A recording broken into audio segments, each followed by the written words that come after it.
Hi, dear friends. Some words of Torah for Parshat Toldot. The difference in personalities and outlooks between the father, Avraham, and the son, Yitzchak, is quite stark and apparent in their respective narratives.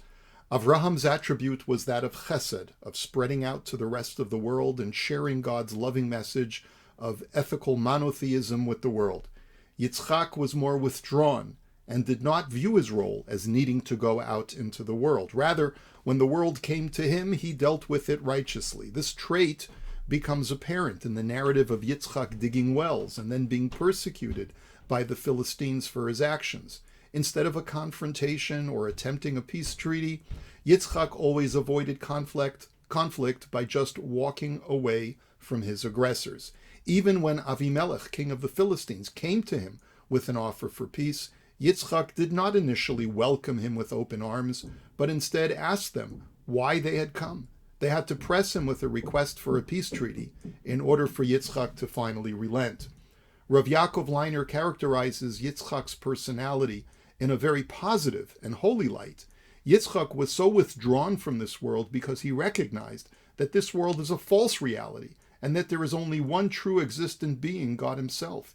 He chose to remain as attached to divinity as possible and considered integrating into the world as a form of detachment from holiness and divinity. By contrast, Avraham expressed his closeness to God by spreading God's message and enlightening as many of God's creatures as possible about God.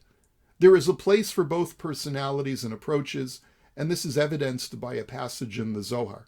Commenting on the verse in Genesis that God called the light that he had just created day, and the darkness he called night, the Zohar cryptically states, God called the light day, this refers to Abraham, and the darkness he called night, this refers to Yitzchak. The daytime is a time for productivity and going out into the world and influencing one's surroundings. Nighttime is the time when we withdraw from the outside world and are left to our thoughts and our dreams. Our sleeping state is when our souls detach from this world to some degree. We are physically paralyzed and unconscious of our physical surroundings. Our dreams sometimes manifest many prophecies that give us insight into the divine realm. We may suggest that this is also the dichotomy represented in Noah's efforts shortly before departing from the ark. In order to see if the world was ready again for habitation, Noah first sent out the raven. Only when it refused to fly forth and instead circled the ark did Noah send out the dove. Why did he choose the raven first?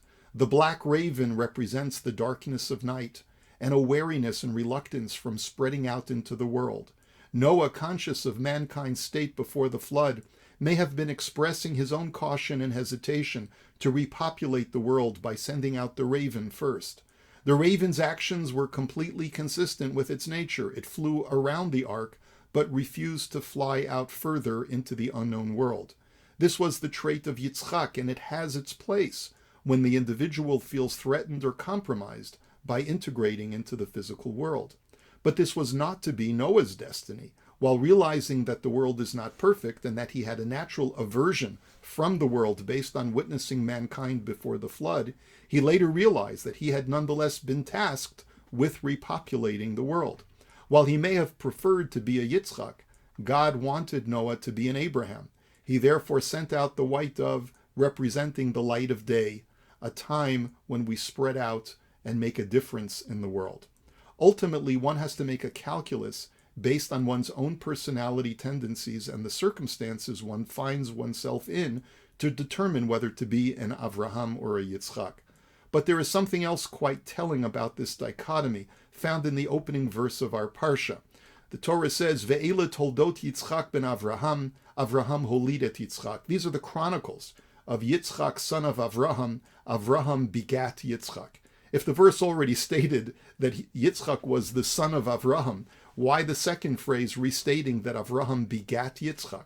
The Torah is teaching a profound lesson in human nature. When the father is an Avraham, the son will quite often be a Yitzchak. Sometimes a person's personality can be outgoing and larger than life. Others around him, often the person's children, realizing they can't measure up to that degree of charisma and personality, will withdraw and choose the opposite way of socializing with others. The Torah is teaching that part of Yitzchak's development into the man he became was due to Avraham giving birth, so to speak, to those personality traits that emerged in Yitzchak. But Rav Leiner has a second way of reading these words, Avraham begat Yitzchak. Recognizing that Yitzchak was more introverted, Avraham made it his priority to foster a more outgoing and effusive nature within his naturally withdrawn child. As a parent, he worked with Yitzchak and tried to draw him out as much as possible, knowing that as the patriarch of Israel, Yitzchak would need to pass the mantle of leadership to the next generation. On a deeper level, Avraham also knew that Yitzchak's perception of reality was more correct than his own. Yitzchak correctly surmised that in order to be more connected to God, one needed to withdraw from the vicissitudes, falsehoods, and trivial events of this world. This is what our sages mean when they say that they side with Beit Shammai, who asserted in the Talmud, it is more convenient, it is noach, for a person to have never been created. Yitzchak was choosing to remove himself from a world of deception that could only draw him away from Hashem. He didn't wish to take risks and venture outward into a world that could destroy his spirituality. But Avraham, knowing that Hashem created each of us for a purpose in this world, encouraged Yitzchak to take an active role in the unfolding of Jewish history. The internal struggle within Yitzchak to not venture outward is also what blinded him to the truths of Esav. Because he was withdrawn from the outside world, he knew only one thing, which was that Esav was his firstborn, and that it was therefore proper to grant him the birthright. The fact that he was tricked into blessing Yaakov instead demonstrated to him that he really wasn't in control of his own destiny, and that ultimately if Hashem wanted him to propagate something into the world, Hashem would find a way for him to do so. It was then that he realized that the path of his father Avraham, the path of venturing outward and taking risks in this world, had merit. He therefore sent his son Yaakov away from the solitude and security of the land of Israel, letting him know that he should adhere to his grandfather's path instead of his father's. This dichotomy between Avraham and Yitzchak continues to this day.